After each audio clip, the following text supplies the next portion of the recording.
আজকে আমি আর শাওন একটি বিশেষ জায়গায় এসেছি আর সঙ্গে তোমাদেরকেও নিয়ে এসেছি, কারণ এই ব্লগটা তোমাদেরই জন্য। আজকের দিনটি আমাদের জন্য একটি বিশেষ দিন। শাওনকে নিয়ে আমি প্রথম এই জায়গায় এসেছি। এটি এমন একটা জায়গা যে এখানে আসলে মন শান্ত হয়ে যায়, ভালো হয়ে যায়। তো চলো তোমাদেরকেও এই জায়গাটা ঘুরিয়ে দেখানো যাক। Hello my YouTube family, welcome to my new another blog. তো আজকে আমরা যাচ্ছি একটা মন্দিরে। কি মন্দির? মা সর্বমঙ্গলা মন্দির। যারা বর্ধমানে থাকো তারা সবাই জানো মা সর্বমঙ্গলা মন্দির, আর যারা বাইরে বর্ধমানের বাইরে থাকো তারাও নিশ্চয়ই শুনেছো নাম। এই প্রথম আমি আরো মন্দিরে যাচ্ছি। না, আমি অনেকবারই গেছি। তুই গেছিস আমার সঙ্গে এই প্রথমবার। ঠিক আছে, আমি ওইটাই বোঝাতে চেয়েছি। আনরোমান্টিক গাইস, মানে ওকে কি বলবে বলো তো। তো ঠিক আছে, তোমরা তাড়াতাড়ি চ্যানেলটা সাবস্ক্রাইব করে দাও, ভিডিওটা ভালো লাগলে লাইক করে দাও, বেশি বেশি করে শেয়ার করে দাও, কমেন্ট করতে পারো, কমেন্ট বক্স ওপেন করা আছে তোমাদের সবার জন্য। কেন কমেন্ট করো না তোমরা? এটাই তো। আর এই যে মানুষটা পাক্কা 2 ঘন্টা ধরে রেডি হচ্ছে, ঠিক আছে? 8টা বাজে যাবার কথা, রেডি হয়নি, পুজো দিয়েছি। 8টা 9টা বাজে যাবার কথা, এখন বাজে হচ্ছে 10:30টা। এই মিথ্যা কথা কেন বললি? এই পাক্কা 2 ঘন্টা ধরে রেডি হচ্ছি। তো কখন থেকে পাক্কা 2 ঘন্টা? স্নান করতে লাগে 1.5 ঘন্টা।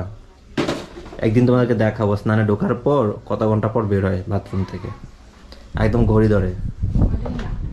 তো চল এবার। এটা কানের পরবো না, মুক্তা কানেরটা পরবো। তো শেষমেশ আমরা বেরোতে পারলাম রেডি ফেডি হয়ে। তো শাওন এখন গাড়ি মানে রেডি করছে গাড়িটাকে, যে আমাদেরকে দিয়ে যাওয়ার জন্য, কারণ ওই তো আমাদের সাথী। যাই হোক, তো এখন প্যান্ট টানছে, করছে, ওর মানে সেট করতে পারছে না কোনো কিছু। তো কি করছে ভগবানই জানে।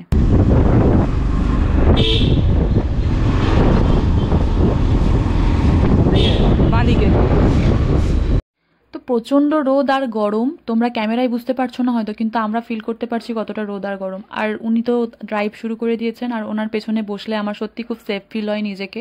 ঠিক আছে, যে আমার যেন মনে হয় যে না, আমি দুজনে মরলে একসঙ্গেই মরবো, একসঙ্গেই বাঁচবো, তাই সেজন্য কোনো ভয় লাগে না। যাই হোক, তো আমরা এখন যাচ্ছি আমাদের সাথীকে নিয়ে। তো অবশেষে আমরা চলে এলাম মন্দির। বাপরে বাপরে, আমরা মায়ের মন্দিরে চলে আসার পরপরই আমরা এখনো ঢুকতেই পারিনি মন্দিরে। তো এই দাদা বলছে বোন আমার কাছে নাও, আর ওই দিদি বলছে ভাই আমার কাছে নাও। তো আমি কি করব, কনফিউশনে ছিলাম। তো দেখ দাদার কাছেই নিলাম, যে আচ্ছা ঠিক আছে চলো তোমার কাছ থেকেই নিই। তো আমি দরদাম করছিলাম যে কোন ডালি কত দাম বা কীরকম নিলে কি ভালো। তো শাওনকেও জিজ্ঞাসা করলাম যে কোনটা নিবি। তো আমরা নিয়ে নিলাম আমাদের মতো পছন্দ মতো একটা ডালি। তো ওনার কাছেই জুতোটা রাখলাম পাহারা দেওয়ার জন্য, কারণ মন্দির থেকে তো জুতো পুতো চুরি হয়ে যায়। যাই হোক, তো এখন উনি গঙ্গা জল দিলেন বোধহয় ওটা। তো বললো যে একটুখানি নিজেকে শুদ্ধ করে নাও, ডালি নেবে। তো আমি ওখানে চলে গেলাম, ডালি ফালি নিচ্ছিলাম। আর এতটা পর্যন্ত মানে পরিমাণে গরম কি বলবো, আমি এখন বলতে কি কথা আটকে যাচ্ছে আমার। মানে সেদিনকে দিনটা মনে পড়লে আমার সত্যি খুব একটা ভয়ানক লাগে। প্রচণ্ড গরম ছিল। আর দাদা ডালি সাজাচ্ছে, সুন্দর করে সাজিয়ে দিয়েছিলেন উনি, আর আমার যেটা লাগবে।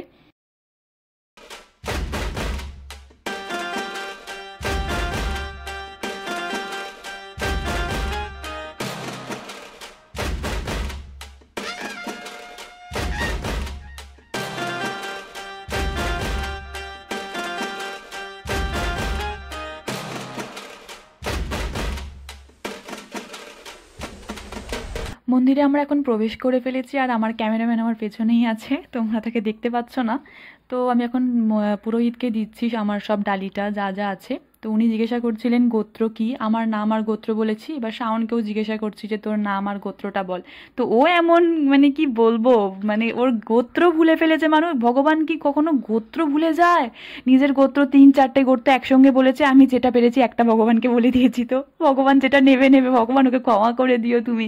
ও গোত্র জানে না বেচারা। তো আমিও পুজো করছি। আর জানো তো, ও কখন ধরে এরকম করে বসেই আছে, এরকম করে পুজো প্রণাম করে ঠাকুর কাছে যে কি এমন চাইলো আমি কিছু বুঝতে পারলাম না। প্রায় পুরোহিত ওর জন্য বসে আছে, আমিও বসে আছি ওর দিকে তাকিয়ে তাকিয়ে, যে কি চাইছে এতক্ষণ ধরে। বাপরে, মাথা তো তোলেই না। আমি যে ভাই এবার মাথাটা তোলো, মনে মনে বলছি, কিন্তু টেনে তুলেও দিতে পারছি না, কি সমস্যা। এখন পুরোহিতও অনেকক্ষণ থাকতে না পেরে আমাকে টিকা লাগিয়ে দিচ্ছে।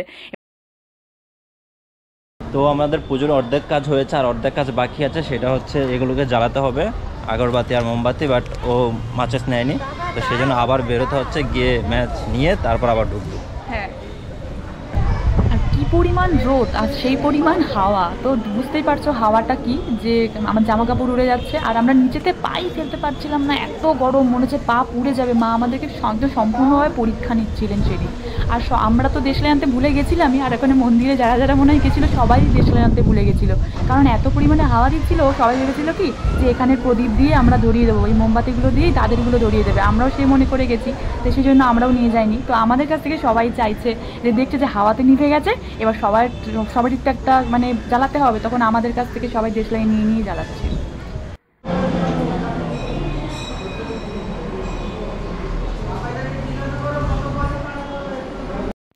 অবশেষে আমাদের ধূপকাঠি জ্বালানো হলো, এখন আমি মাকে ধূপ দেখাচ্ছি, আর আমাদের মন্দির প্রদক্ষিণ করার এখন পালা।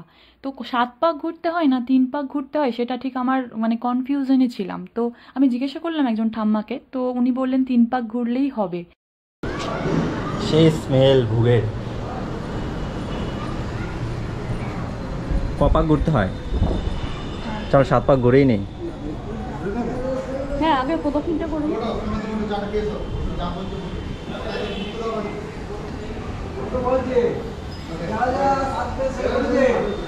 কপাক হলো বলবি তো, 1 পাক হলো না, 1 পাক ওখানে, 1 পাক হবে ওইখানে গিয়ে। কপাক? তো আমাদের তো পুজো দেওয়া কমপ্লিট, কখন ফিরছিস? বাড়ি যাবি না? থাকি। হ্যাঁ অবশ্যই। তোর কি খিদে পেয়েছে? হ্যাঁ হ্যাঁ, না না ঠিক আছে, সমস্যা লাগবে না আর আমাদের। বলছি আন্টি একবার শুনুন না, একটা হেল্প করতে পারবেন কি? একটা ফটো তুলে দিতে পারবেন আমাদের? কিভাবে তুল? তো আমরা এখন যাচ্ছি হচ্ছে, সাথেই একটা বাগান আছে সুন্দর, এই যে বাগান, এই বাগানটা দেখতে। আর এগুলো কিন্তু এক একটা মন্দির। হ্যাঁ, মহাদেবের, সব মহাদেবের। অনেক হয়তো জানো এই ব্যাপারে, তবু বলছি আর কি। আর গাইস প্রচণ্ড রোদ উঠেছে, রোদের মধ্যে আমরা মানে হাঁটছি আর পাগুলো জ্বলছে একদম, মানে সঙ্গে হেঁটে পারা যায় না, যেন মোটর লাগিয়ে রেখেছে শরীরের মধ্যে। এমনি আমি তাড়াতাড়ি হাঁটি, আর তারপরে হচ্ছে এখানে প্রচন্ড পা জ্বলছে, তো আমি আর ইয়ে করতে পারছি না, মানে ফেলতেই পারছি না। খুব সুন্দর লাগছে। কি রে, এখানেও ফোনটা ঘাটা বন্ধ কর। কেমন লাগলো মন্দিরটা? খুবই সুন্দর, খুবই সুন্দর।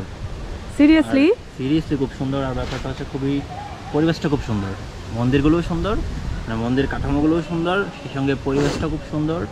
আর কি বলবো, একদম সবুজ হয়ে আছে চারপাশ, আর হচ্ছে প্রচন্ড হাওয়া দিচ্ছে আজকে। ভাগ্য করে মনে হয় পেয়েছি। হ্যাঁ সত্যিই তাই, মা সহায় আছে। আর আজকে বৃহস্পতিবার, এই লেভেলের গরম পড়েছে আজকে, সেই জায়গায় আজকে হাওয়াটা না দিলে সিরিয়াসলি একদম দম বেরিয়ে যেত। হ্যাঁ হ্যাঁ। আর মায়ের মন্দির, যে কোনো মন্দির বল, খুব মানে মনটা যেন শান্তিই লাগে, তাই না? খুবই ভালো লাগে। এবার আমাদের কি ফিরতে হবে তো? হ্যাঁ এবার ফিরতে হবে, সকাল থেকে উপোস করে আছি। ঝামেলা হয়ে গেছে, মন্দিরটাকে উল্টো করে দিয়ে বসেছে, ঠিকই আছে। এখানে হাওয়াটা এত ভালো লাগছিল আমাদের, তো আমাদের এখান থেকে যেতেই ইচ্ছে করছিল না, তাই মনে হচ্ছিল যে আর একটুখানি বসলে ভালো হয়। তাই আমরা মন্দিরের প্রাঙ্গণে গিয়ে একটু বসলাম, দুজন একটু গল্প করলাম, একটু দুজনা মায়ের সামনে আড্ডা দিলাম, মানে মা সর্বমঙ্গলার সামনে। আর এটাই বলছিলাম মন্দিরের বিষয়েই, মানে নানা রকম কথা বলছিলাম, পৌরাণিক কাহিনী বলছিলাম শাওনকে। তো টুকটাক গল্প করতে করতে আমার এতটা পরিমাণে গরম লেগেছে, আমি চুল ফুল একদম আমি খোলা রাখতে পারছিলাম না, মনে হচ্ছিলো যে সব একদম পুরো গুটিয়েই রেখি। তো আমি গুটিয়ে নিলাম চুলটা একটু।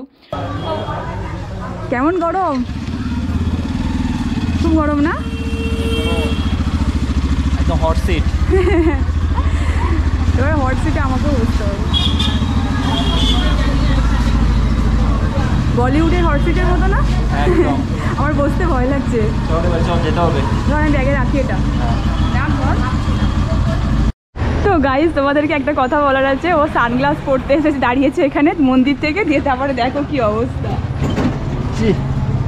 একদমই দোষ নেই, ঠিক আছে? তুই আমাকে বলবি না এদিকে পা আমি তো রাখিস না। তাকাই নি এদিকে, পুরো গোবরে ভরাট করে পা দিয়ে দিয়েছে। কি রে কেমন লাগলো? শুদ্ধ হয়ে গেলি না গোবরে পা দিয়ে? এটা তো ঠিক। গাইজ আমরা বাড়ি চলে এলাম। তুই কি ঢুকবি না নাকি রে?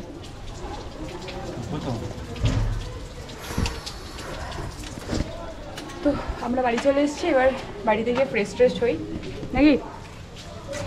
হ্যাঁ ফ্রেশ ট্রেশ হও। এসো মা লক্ষ্মী, এসো মা লক্ষ্মী না, নারায়ণ। ও